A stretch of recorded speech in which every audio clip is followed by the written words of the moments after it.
using device tree in quite the same way as Zephyr. But for me, what is not entirely clear is kind of how to get all of the STM32 functionality set up and accessible between drivers and also from the application. What's the best way to do that? So just so basically, shoot. Yeah. Sorry, go ahead. No, go ahead. Go ahead. I'm listening completely. So in Zephyr, the one thing is that the device tree is basically parsed and it generates a sort of defines at compile time. So it's not like you can access a device tree at runtime. That's one big difference, for example, with Linux. And then in order to access device tree, you need to first define the bindings in most cases. So you have in the Zephyr folder DTS/bindings. You will find a lot of examples. So something like that exactly. Yeah. And then in order to access this information, you will need to use the device tree .h API, which it's basically wrappers around the generated file at compile time. So yeah, something like. So I got it working so far. Yeah. I've been going through the documentation, going through the examples, and kind of putting it together. So I have a basic driver that is bound to the device tree, and it can access variables here. So I'm going to place all my configuration options for the BLDC driver here. So I'm thinking the BLDC driver is going to be kind of like a child driver of the timer. So I want to have, but I want to use it on two different timers, and it seems that would be perfectly possible. It's going to be used on timer 1 and timer 8 at the same time. So in that case, I would not make it a child of timers. I can show you one example. Let me find, because I tried to upstream. I gave up because I have no more time, but there's still a pull request out there, so the code is available. So it's a stepper driver that uses two timers at the same time, one as a master and the other as a slave. So maybe that can be a good example on how to use, for example, two timers, or be able to switch between them or whatever. Okay, cool. Let me try to find it.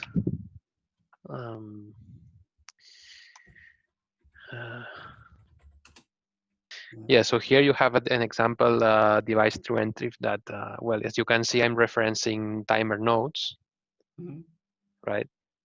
And then in the driver, using the device tree API, I can access the address of this timer, the peripheral address, and all its parameters too. So like, I don't know, the prescaler, no, not the prescaler because this is PWM. Well, like for example, the interrupt addresses of this used by these timers, and this. I mean, I think this is a good example that you can probably use. So this is one way of doing it, that you basically reference the timer, the DMA controller, the ADC, and then you just use everything in exactly the same place. You're not trying to kind of write a generic driver for each one of them and then put them all together, but instead you just sort of access them directly. So you can that's an option. Yeah, that is one option. What would be a better option? Is there any better option, or is this kind of the way to go? It depends. For example, as I mentioned you earlier, I have a kind of a proof of concept for BLDC too, so using field-oriented control. And one of the things that, in my case, I was using a shunt resistor to measure current. So you need to synchronize, for example, PWM and ADC readings. So it's a kind of really specific situation. And in that case, the PWM driver it's like really close. It's tightly coupled to the ADC configuration. So I thought it was better in my example. Okay, so it's of course an implementation, but I thought, okay, then ADC configuration in this case and PWM needs to go into the same place. So it's not like you have an ADC driver, you have a PWM driver, and you combine them, because you need to set up in a really specific way. Aren't the same. But for example, okay, now that you are pointing DMA, one thing you can do is to use the Zephyr DMA API, for example. In case of STM, it's used in SPI driver, I think, right now. I think there's no other places where it's being used. So you could benefit from using that API, so you don't need to configure like DMA by hand, right? So yeah. Which one is it? LLSPI, yeah, low level API. So here you will see an example of using the Zephyr standard DMA API inside the driver. So you kind of, DMA is configured by the DMA driver. So how does this work? So there is a generic DMA driver that is thread safe. So multiple other drivers can use it to make transfers. Yep. And so then you have to basically it will be locked during the transactions. So when you, I guess you would start a transaction somewhere here, and then you would get a callback to your code when you have half transfer or full transfer. And then you can handle well, I am not 100% familiar with the DMA driver for STM. I just used it when using SPI, for example, but I haven't really gone into the internals. But there is for example, for DMA, there is a public API that all implementations share. Okay. So you need to basically use that API to use the DMA. If that API doesn't cover, on a specific use case, then I guess you are forced to use basically in your driver the HAL API, and Right. that's. But I think it's generic enough. I mean, it covers. Well, I mean, I'm not entirely familiar, but I think it covers all the use cases. So it's a kind of a higher level API. That's the main difference. But I guess you can do the same. Yeah. Okay. Cool. Can you just cover a little bit quickly here when you do this zimpl function, that is kind of like handled automatically, so you get an API that you can use in your application code. But is there how does this connect to like memory protection and things like that? That's not really entirely clear for me, because I've seen this used before. I'm looking into how it is used, but what is your input on that? How is that? Do I have to do it like this, or is there multiple ways to do it, or is this kind of the way that you implement a custom API for your driver? Because there is also a way to kind of get to call driver functions directly, but what is the proper way to do it? So in case you want to use MPU in your application, and you want and then you want this code to run as a kernel code, and your application is running as a user, what they say user mode, then yes, you need to implement system calls, because you have this sort of split between the kernel and the user space. Otherwise, yes, of course, you can have your custom, as a file and a header, and you just call it in your application code, but then it will run not in this mode. So is that really enabled I mean, by default when you enable ARM MPU config option? Is that by default putting your application into user mode? I think so. Yes. I mean, I normally in many applications I don't use MPU, but it depends. But I think so. Yes. Okay. So if, and I know that you can define like memory partitions too, and I mean, but I haven't really used that yet. Okay. So. Right. So don't trust me. Okay. 100% on this side, but yeah.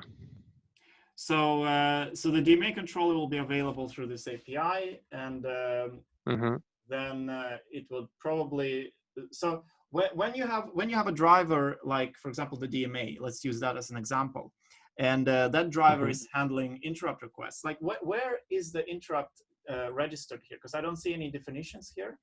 Or sorry, this is so we need to go to STM32 DMA. Yeah.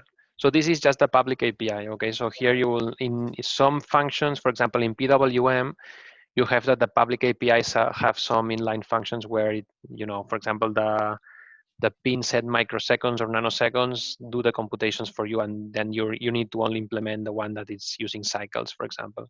So there's some code in the public header, but in most cases there's just function declarations, and then you need to go into each implementation to see the details. Yeah. Can so you see here would be yeah. Right. So yeah, this is the implementation of that API for the case of STM32. Yeah. Yeah. So when it comes to, for example, notifying the caller of the EMA request completed, for example, what is the standard way in Zephyr to do it? Is it through a callback or through a semaphore? I think in many cases you use what it's called, how is it called, the K poll. So it's like if you're familiar with poll in Linux. Yeah. If you look at some asynchronous APIs, that for example, I think SPI has a asynchronous API. I think maybe UART.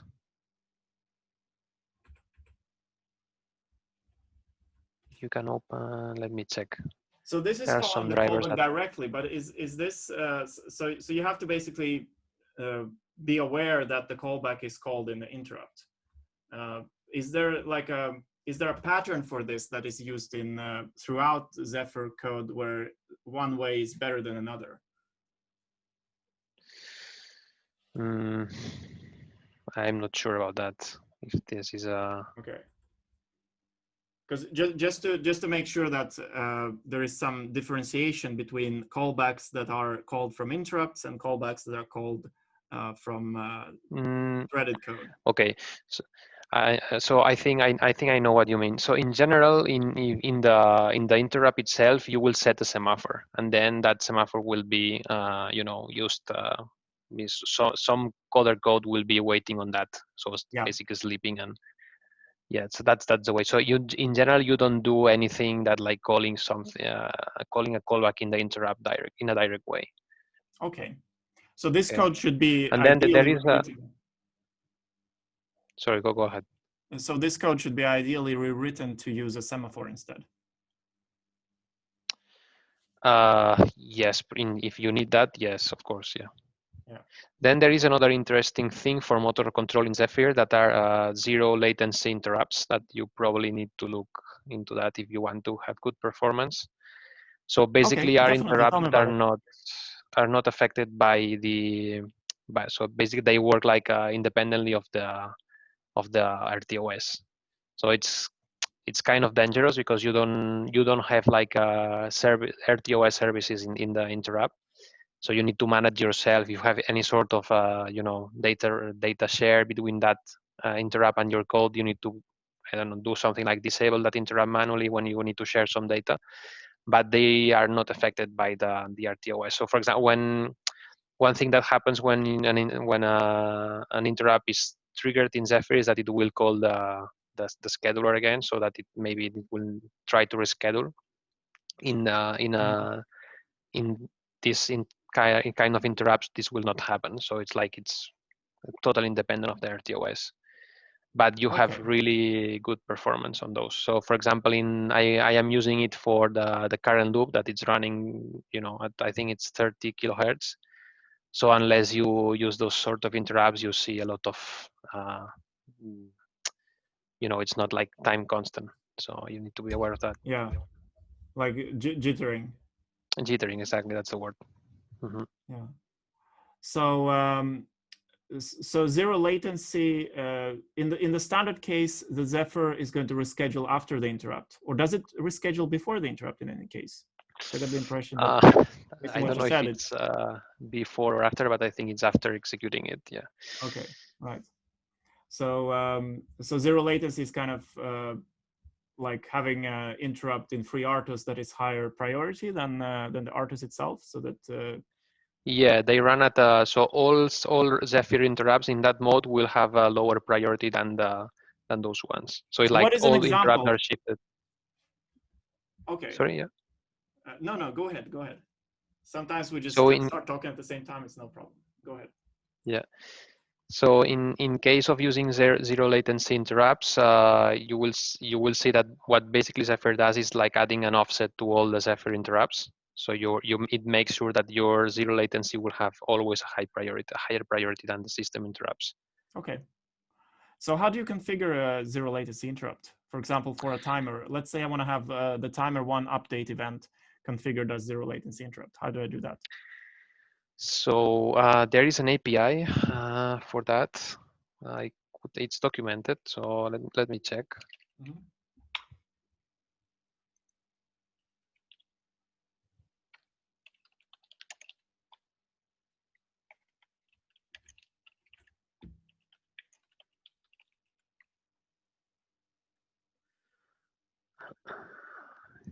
It's here.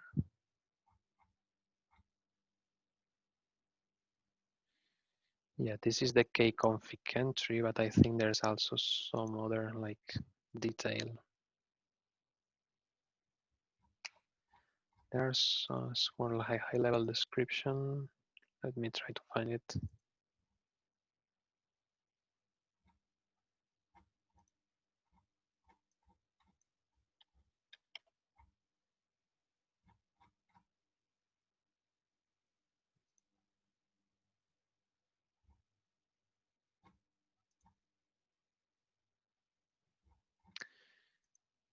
Yeah, I think they actually call it direct interrupts or something like that. So I think you can yeah, I think it's, well, that's not the latest documentation version, the last link, but yeah.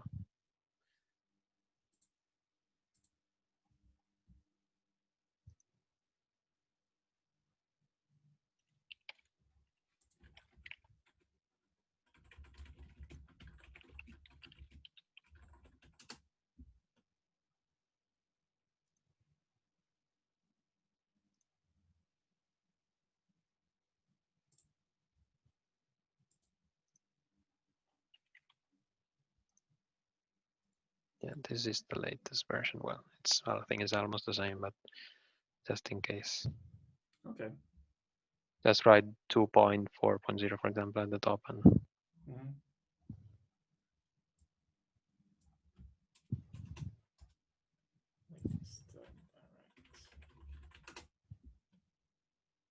I think most RTOSs have some sort of direct interrupt concept. I've seen that implemented in other RTOSs. So, but for example, in case of motor control, I found that using if you run the loop really fast, it's just the only way to make it predictable. Yeah. So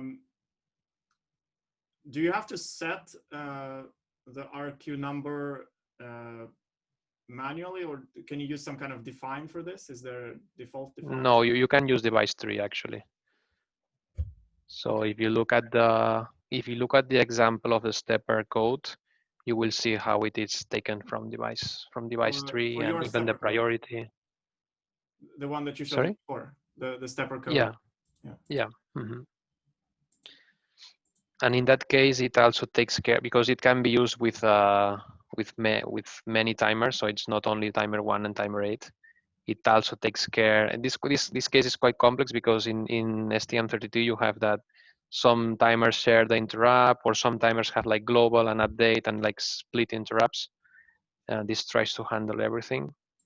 But it probably, if you are only using timer 1 and 8, it will be simpler, or you can even look at other examples. And here you will see, in the interrupt, I am manipulating the semaphore. So for example, this API supports asynchronous operations, in case you are interested in. Yeah, definitely. Tell me about it, how it works. Maybe we can check. Let's see, which file. So it's basically a C file. Yeah, it's the implementation actually. It's this one. No, this is the stepper context. No, this is the API. Driver API. So okay, so you're defining your own API there as well for the stepper. Yeah. Okay, and here's an example of implementing a syscall for it, and you had to add some device tree entries for the internal triggers, right?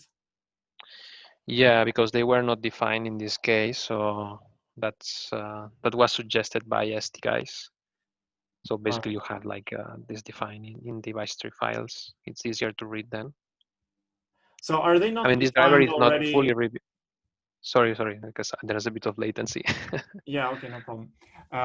Aren't these already defined somewhere in the low-level library, so that you don't have to use magic numbers?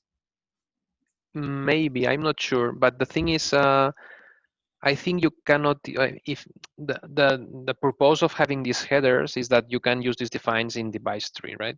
The Right. thing is, in device tree, you cannot include the LL API directly, for example. Yeah, So okay, right. So these are special just for the device tree, for the bindings. yeah, Okay. because I think that the parser of device tree is not, I mean, you cannot include like a random header that can contain, what a lot of stuff like inline functions and all these sort of things. Mm-hmm. So I think that's the reason that it's like a split it. So who is the go-to person that is responsible? Like, who is responsible for merging this pull request? Well, it depends. It depends on the area of Zephyr. So you can look at maintainers or I think it's maintainers file, or sorry, code owners too, at the root. Yeah, for example, this file. Mm. It depends on the area. So if they are in code owners, they will automatically get added to the pull request.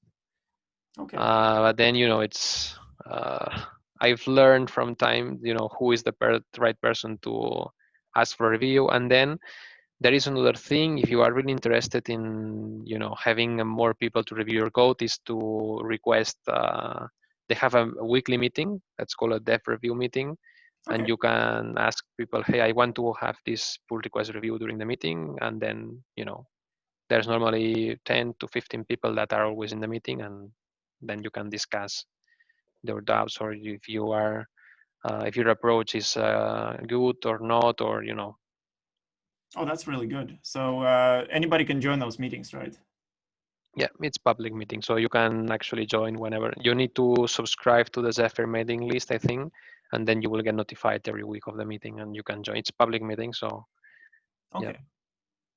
So what day was it? Is it every? Uh, I normally try to join. There are two meetings that I tend to join every. There's an API meeting, which probably affects if you want to add a new API. It's one meeting that you should join, Mm-hmm. and then I think it's Thursday and Tuesday. I think I don't know which day is which one, but yeah, you need to join a Zephyr mailing list, and you will see the agenda that it's public there Right. with Okay. Microsoft Teams links and. All right. I'll do that.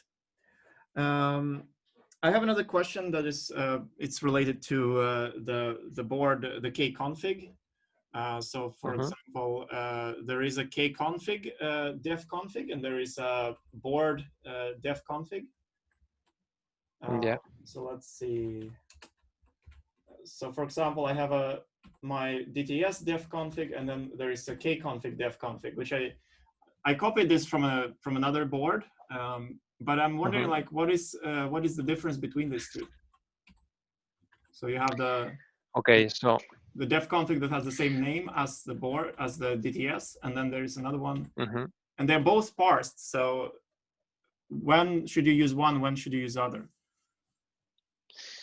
Well, basically, the underscore def config, it's it's the same concept as the it's like the final config of the board. Okay, so it's like the Linux def config. I don't know how to say it, but yeah, it's basically you by hand you define all the entries you want, and you can have incompatibilities here, and you will warn you can write whatever you want here, basically, right? right. The other one, it's like more to add like some conditional, for example, if I enable USB, I want you to enable this thing or the other, and I write some sort of conditional kconfig options. So this is only for the So I don't UI, for know. the menu config UI, to define how that works. And this one is basically to override options at the end. So this gets just appended into the default configuration. And the other one is also to impose conditions. Like, I don't know, if I enable, Ethernet, I want to also enable these sort of things that you cannot write. I mean, you can write them in a file, but you want them to be handled automatically in some sort of way. Okay. So that's the purpose, I think. I understand. Another thing that I have a question about is STM32MP1. Have you worked anything with that chip, the dual processor? No, I have a board here, but I just played it with a little. No, so I haven't done any real application with that. So I'm just thinking, Yeah. how does it work? Do you build basically? You have two builds, one for the M4 firmware, one for the I think it's an M4. There's an M4 and Yes, there's it's an an ARM M4. Cortex A. So you would have two different firmwares. If you want to run Zephyr on both, I suppose you could do that, right? Zephyr should support the Cortex A as well. In theory, yes, but In I theory. don't know if there is in a real application. I mean, I think Zephyr supports it, but probably it's just, you know, the blinking LED or something like that. I'm not sure because Okay. they are, I think they are basically targeting Linux for the A core. Yeah. So then basically you would build with any Linux distribution build root or OpenWRT or Yocto, and Yeah. then you could have Zephyr as a package, I suppose. Or what would be and a I good way to suppose integrate the builds? it's Linux that takes care of loading the M4 firmware. Or I don't know what are the options. I think it's configurable, but I think you can have like Linux loading the firmware. Yeah. And having control of the sequence. All right. But you know, I mean, I've just seen a few demos, but I haven't really gone into detail. Okay. Right. It's like in Zephyr you have like multi-core support, for example the 8747, and you have that for example the M7 core takes care of booting the M4 and these sort of things. There's an example actually for that board. Yeah, where is that? Is there an example in the Zephyr tree somewhere?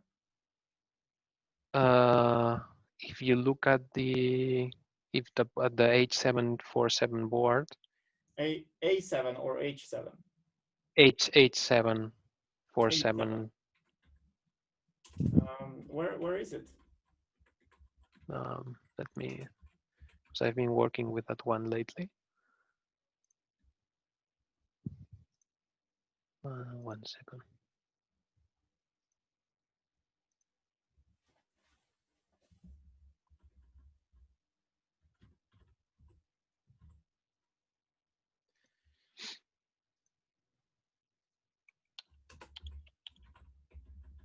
Yeah, this one.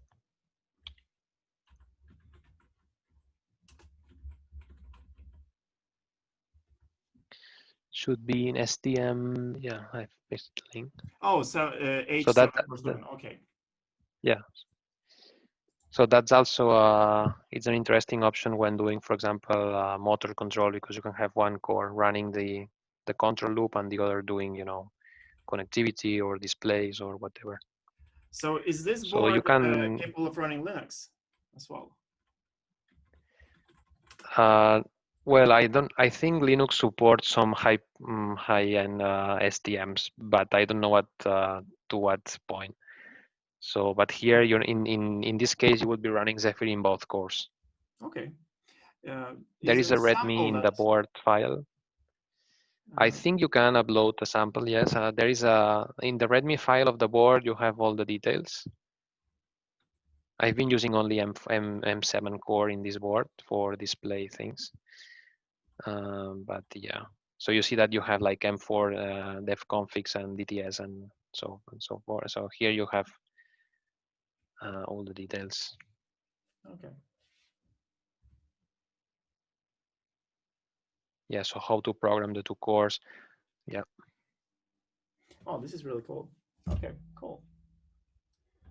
But you know, it's I think this multi-core is working in Zephyr, but there is some work to be done in some areas. Just it's not really you know, maybe production ready, I would say, when you have a lot of people being using it. And but yeah, I think it works. So I don't think as some ST examples are better than that in sometimes. So okay.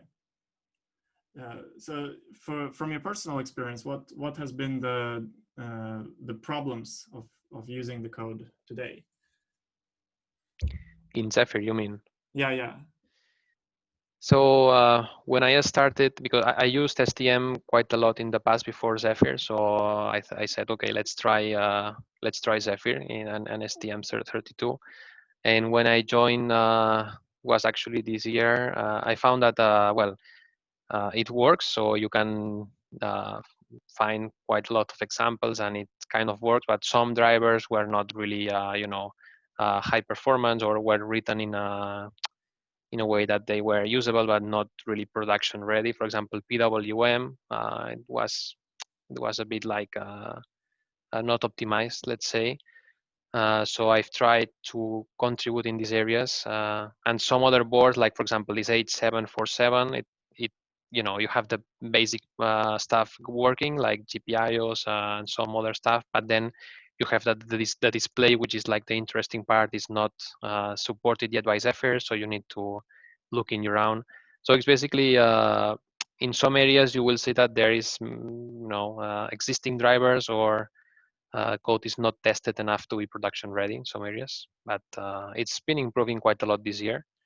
Okay. So let's see if it continues this way. So for example, pin maxing was before the current implementation was like a bit cumbersome, let's say.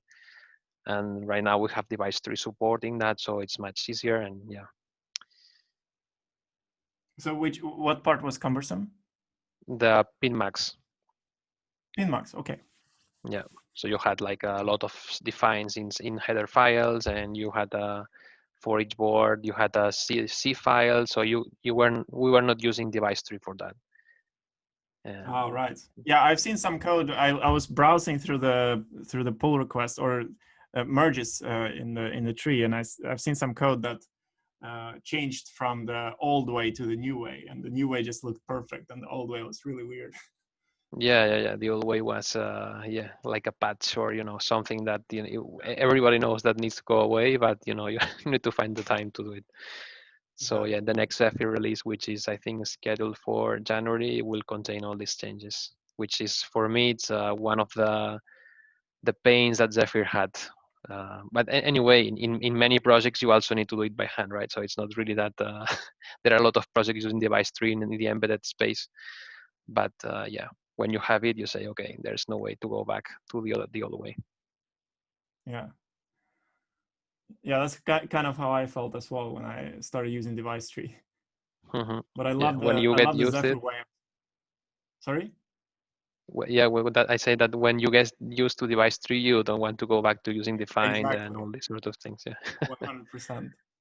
Yeah. So when it comes to peripherals, such as, for example, timers and DMA controllers, how do you, is there a built-in way to kind of guard against another driver using the same peripheral? So that you can get at least like a compile time error when you reference the same peripheral from two drivers. Let's say I have this BLDC driver and kind of owns part of the DMA controller. So if there is like in this case, I could probably use the DMA API, but when it comes to ADC, maybe the ADC API is not mature enough, so I would be implementing ADC control directly from the driver to configure it in a particular way. And then let's say something else also gets included, but maybe I'm not aware of it, and it starts configuring ADC in some weird way. So is there a way kind of to guard against those things? There is no right now there is no specific way to do that. So if there are two drivers that use the same peripheral, well, you will have probably a crash or some weird behavior somewhere. But I am thinking of a way to check that. So you could, for example, use device tree API to check if I don't know, if you know that you have a conflict with ADC1, for example, with your driver, you can say, okay, if device tree has ADC1 node enabled, just you can add the build assert. There is a macro for that, as build underscore assert, saying, hey, you cannot enable this device tree node because otherwise it's conflicting with me. That would be a possibility. Right. Otherwise, it's so yeah. So you could guard against specific nodes being present in the device tree. That's one way of that I'm thinking of. I don't know if it's the best way, but it would probably work. Yeah, it sounds reasonable. You could have it as to check if that node has a status okay. Mm-hmm. Yeah, and if it Yeah, is, there's a device tree to check if a node it's if you, for example, look at the pinmax code in Zephyr, you will see that it's doing this sort of checks to enable certain areas of code at compile time. okay. Can you give some Actually, examples? Let me check it. It's Just point me to some folder. yeah. Mm.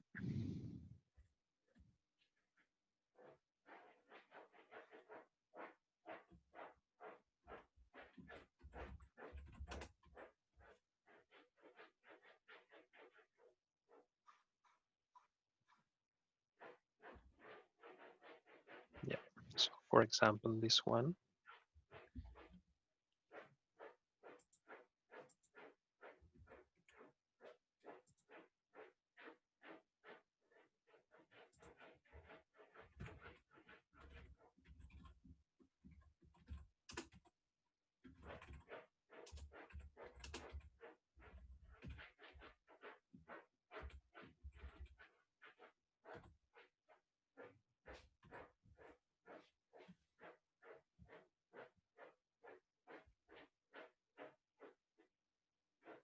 Is it this one?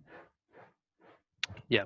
So you see here that it uses a if DT node has a status DT node label, and then you can add a condition like a build assertion if you want to, make the build fail or whatever. Okay, so That this could is be an for option. remapping so that you don't accidentally remap something. Well, here I think it's used basically because if you don't enable timer, I don't know, timer 10, for example, in your code, this code will never get compiled. So you don't waste runtime conditions that you will never have in your code, for example, right? This is this is another thing, so it has no relation, but I just wanted to show how this device tree macro can be used to check if a node is enabled or not. Mm-hmm. Okay, right, I see.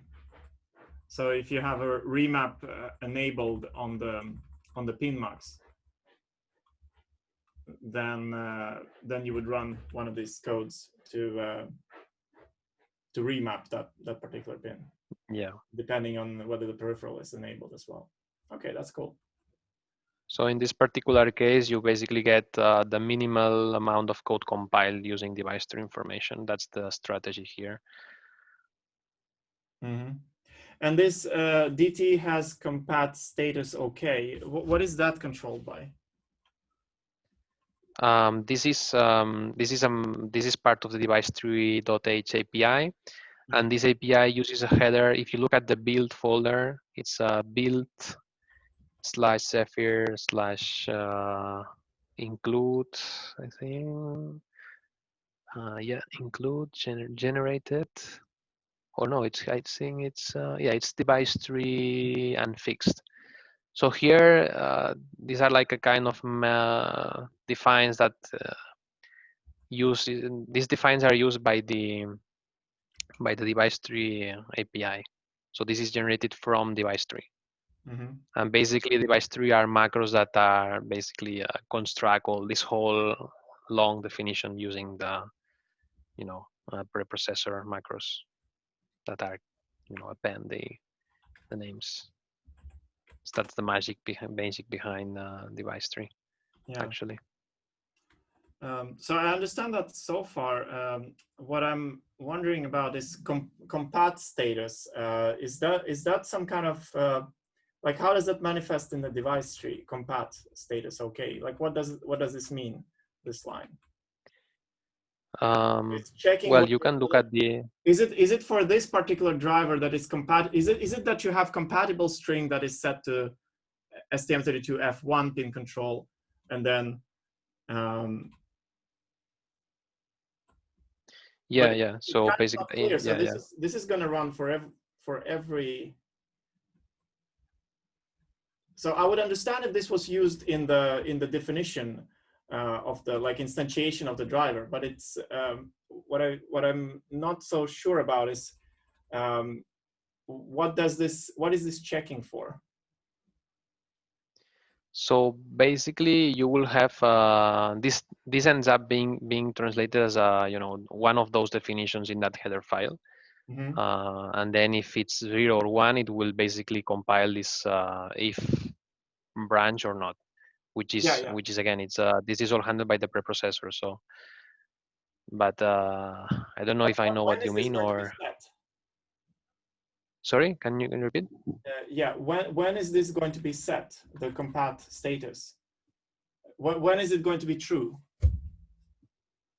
So when you have the STM third, when you have the compatible that has this name enabled in device tree somehow. So for example, if you are compiling for an F1 series, you will have that you will have a device that is the pin control device, and it will have a status OK. Yeah. Or for example, if you enable timer 1, you will have a timer 1 node that has, well, this is the compatible, right? But the other is a node label. But how does this know whether it's one particular pin control node? Because this is not related to a specific node. So if this was defined, yeah, well, in this case, it's just because we know that there is only one pin control. So it's like a singleton, right? There's only one device of this sort. Okay.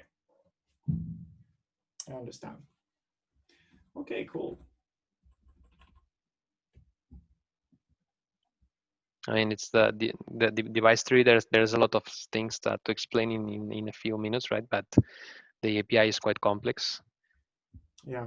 So, but I think it's well documented. So if you look at the device tree header file, it's every function contains or turns to contain some examples. So it's really it's nice to use. Mm-hmm. Okay. One of the problems that I think it has this. So one of the things that Zephyr has decided is to use a device tree in a static way, right? So you minimize the compiled code, and you don't have any runtime unnecessary things. But it makes heavy use of the C preprocessor. So when you have an error, the compiler messages are sometimes really cryptic. Mm-hmm. So especially in the beginning, you can get frustrated quickly because you don't understand what's going on with the compiler error. But that's a problem of using preprocessor for such complex things. Yeah, it's so well designed. It's amazing. This the way it's been put together. It's like a work of art. Yeah, totally agree. Thanks for this tip, by the way. This is really good documentation. This is a lot of good information here for every single call. So whenever something fails, one can just look in here. Yeah. Okay, cool. Well, thank you.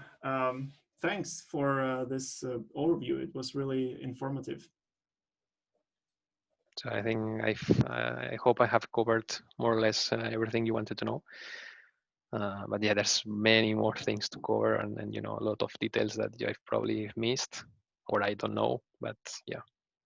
Yeah, but it was really good presentation, a really good overview, Gerald. Thank you. I'm gonna just continue kind of hacking through and implementing, porting the code, and then see where I end up with it. But so far, I'm really liking the way the system is designed. It's really good firmware, good build system for the firmware. Yeah, I mean, it's compared to, I don't know if I used, for example, free RTOS in the past, and when you go to Zephyr, there is more complexity at the beginning, but I think it pays off in the end because you have more maintainable and structured code.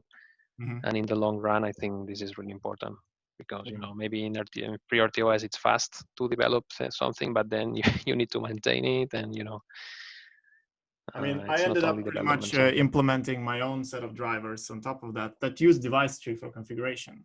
It was really nice, but it was before I didn't know that Zephyr was already using the device tree when I started that implementation. And the Zephyr has a much more optimized way of using the device tree. I think it's good to do it at compile time, like really to compile everything into headers and then use that in the code to instantiate things. That's really innovative way of using the device tree. Yeah, it's not perfect. As I said, you will see that because it's using a lot of C preprocessor. It has some, sometimes your code becomes quite complex because preprocessor offers what it offers, right? So it's not perfect, and it probably was never designed to do this level of complexity, I think. But yeah, that's what you have in C, right? You have nothing else unless you auto-generate code or things like that. The preprocessor is kind of like assembly language for pasting text. Yeah. Yeah. So I was really impressed by what Zephyr has been able to do with that, because I never It's thought that was absolutely possible impressive. actually. But yeah, it's not. When you get into trouble, it's sometimes a bit tricky to debug. But when you have it working, it's okay. Mhm. But in Zephyr 3, you will find quite elaborate examples of using this API or customizing for, well, you will see. I mean, it takes some time to get used to it, but yeah. So what's new coming in Zephyr 3? Well, the next version I think is 2.5. And well, one thing to mention is that before the current release, Device 3, I think it was Device 3 API was introduced in the latest release. So before it was not that complex. But in the next release, I think one of the main things that we have, for example, for STM32, it's all the PinMax stuff, which was it's been working. It's right now integrated, but it's not in 2.4, the current release. Mhm. And the big things.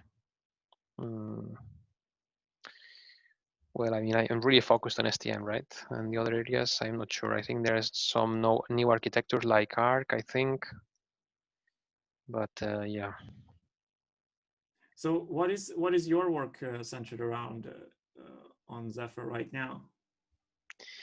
So I normally do some electronics and programming for multiple customers, and then I generally used STM because for historical reasons, and recently I also have used Nordic, for example, the NRF 52840. So for Zephyr, I've basically contributed using in two main areas, I would say. One is the display area, where I have, for example, contributed with some basic display drivers. Also with LBGL, I don't know if you are familiar with the embedded GUI library that Zephyr Yeah, supports. I've seen. Mhm. So I also contributed in because I had to develop one product using that. And then STM, for example, I am right now, I've added recently support using external SD-RAM memories. That's it's a recent thing. It's in experimental mode, let's say. So it kind of works, but I don't have yet an application. And I am trying to, well, first thing is to improve the display area with using some more complex displays, because right now in Zephyr you have sort of SPI displays, small displays where they are really simple and not not high, not displays that have parallel interfaces or where you use 2-frame buffers or these sort of more complex things. Mhm. So I'm trying to improve this area too, but yeah, it's something that I'm doing that in parallel with some other stuff. Right. Let's see if in the next release we have something. So But in it's terms of basic. And POSIX, sorry, can you repeat? yeah, in terms of POSIX support, I've seen pthread support. I'm thinking when it comes to compiling more complex POSIX applications to Zephyr, Yeah. is that part of the plan to improve the POSIX support? I don't know what the state of the POSIX support is right now. I know that they have some support, partial support probably, but I am not sure what is the real status. It's like, for example, C++. I know that it's supported, but there are some features that are not yet there. Okay. So yeah, I don't know, to be honest, because I haven't used POSIX for Zephyr. Right. Okay, Gerald, thank you very much. We are 10 minutes over time, over the planned time, but it was great talking to you. Okay. Yeah. So yeah, thank you Let's very keep in much. touch. Thank you. Bye-bye. Bye.